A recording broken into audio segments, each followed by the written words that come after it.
Welcome to Woodstock. Hope you're enjoying the mud. There's going to be music later.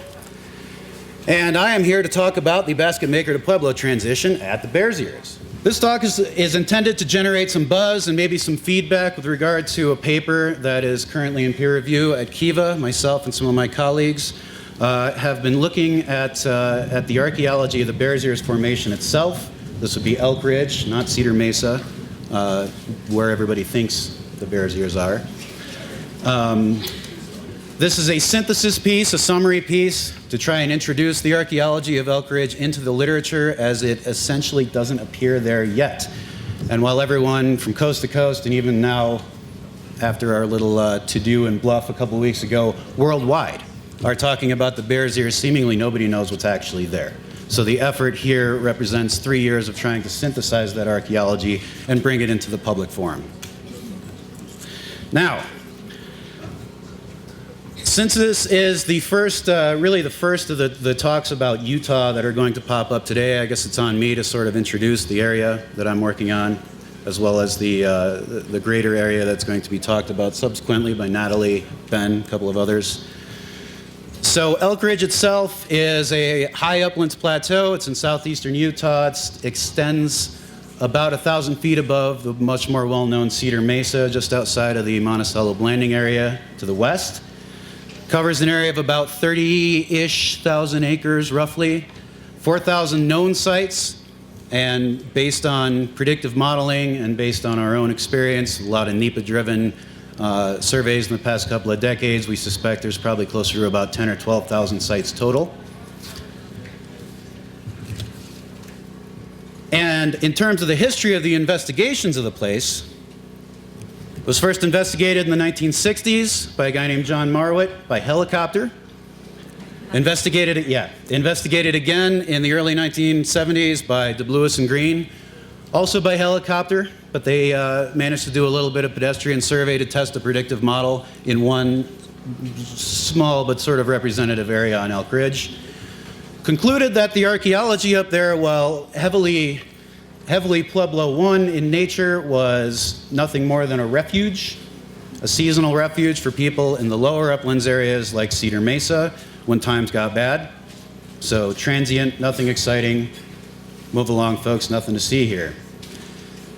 Forest Service and, of course, the state of Utah were more than happy to concur on that for reasons that are probably very, very obvious, and so it passed into the literature. And that's been the dogma since the 1970s. Those of us who have worked in, live in, especially have worked in the area have known for, about as long that is a gross mischaracterization of the archaeology up there, that it is in fact one of the last great, unstudied, underrepresented archaeological assemblages in North America. But subsequent studies have focused primarily on the lower uplands areas, Cedar Mesa, Montezuma Canyon, natural bridges. No one has really gotten back up to do a synthetic study on Elk Ridge until now. So this is what fell in my lap in 2014 when I was casting around for a dissertation topic for the University of Utah, which I won't say anything more about. And I'll skip over a tremendous amount of hair-raising drama with regard to the Bears Ears, Elk Ridge, Cedar Mesa, University of Utah, and basically everything else that has to do with southeastern Utah. And say that, first of all, the upshots of our summary statement, the paper, and the synthesis are that A, Elk Ridge does indeed have an astonishing archaeological assemblage that has been little studied, little represented, and very, very, very underappreciated. And that B, the principal component of that archaeological assemblage, is a Pueblo 1 representation that is greater and denser, arguably greater and denser than any Pueblo 1 assemblage outside of Central Mesa Verde, if even there. And that is the topic of our focus. Now, analyses were conducted on this archaeological assemblage using the current data set, as well as the gray literature as informed by NEPA compliance surveys over the past 20, 30, 40, 50 years. Step one of which was to compare the settlement patterning of Elk Ridge to the lower uplands areas of specifically Cedar Mesa. during the Pueblo I period, and what we find is that the settlement almost perfectly interdigitates. What I mean by interdigitates is they are almost perfectly complementary. So while people were depopulating the Cedar Mesa area during the terminal and terminal basket maker and especially Pueblo I area, the population in the high uplands on and around the Bears Ears Plateau, Elk Ridge, was skyrocketing.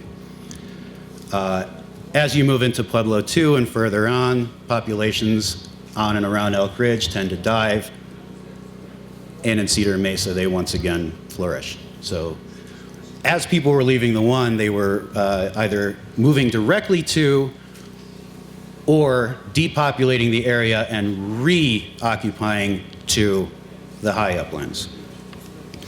Next, we looked, we turned to some more sort of fine-grained analyses, statistical analyses.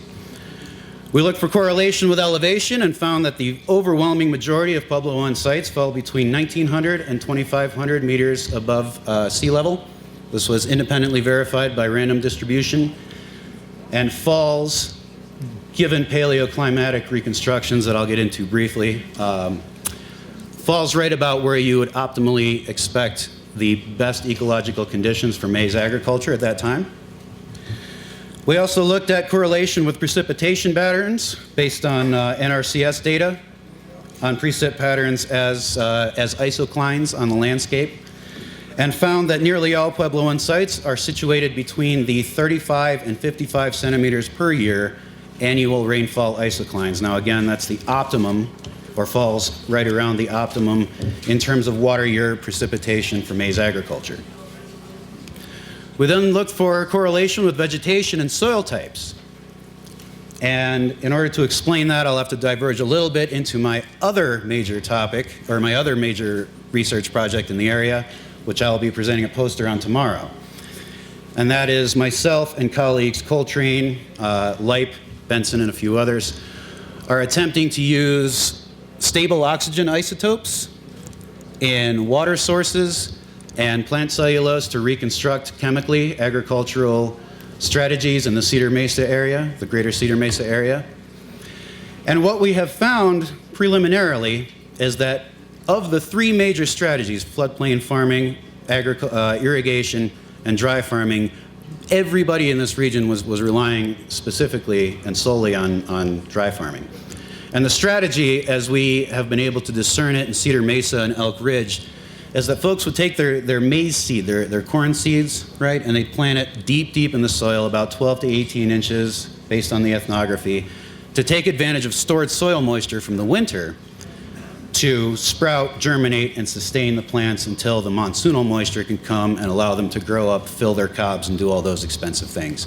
And in order for that strategy to work, you need, first of all, the right type of soil in terms of soil moisture retention characteristics, and in this area, the ideal soil for that is aeolian or windblown Mesa Verde style loess. You also need chemical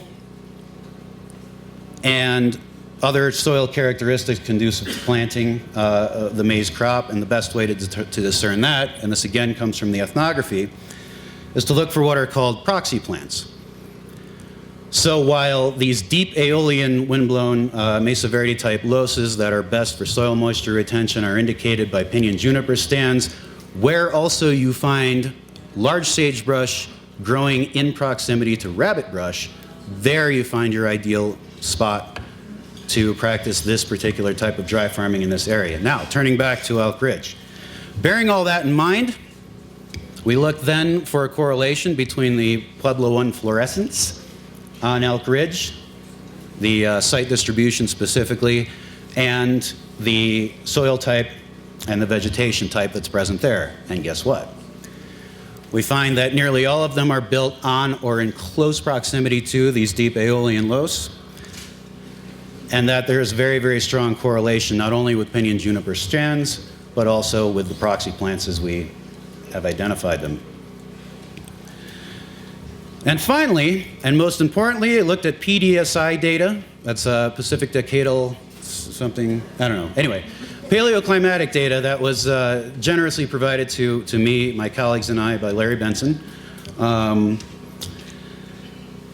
In order to see what exactly the paleoclimate data had to say in terms of the relationship between the lower and upper highlands in the Pueblo I era. And what we find is that while today, there are too few, on an average, there are too few frost-free days in a given summer to be able to sustainably grow maize on top of Elk Ridge. During the terminal basket maker, and especially the earliest Pueblo era, it looks like a series of droughts in the lower uplands made it so that not only were they not amenable to maize agriculture, but the high uplands were. This represents, in other words, an upward shift in what Ken Peterson characterized as the elevational dry farming belt, which moves up in hot periods and down in wet periods. And during the terminal basket maker and early Pueblo era in the greater Cedar Mesa region, it looks like the climate drove that belt upwards and the people came with it.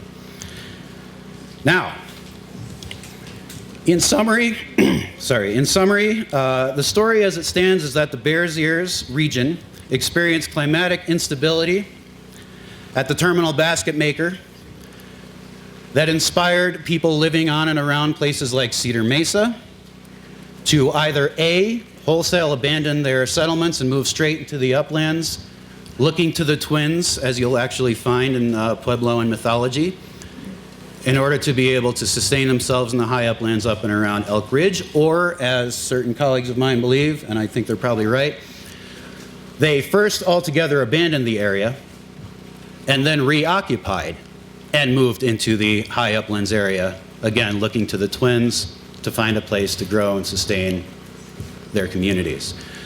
This has a tremendous amount of sociocultural and behavioral implications that I quite frankly do not have time to get into right now.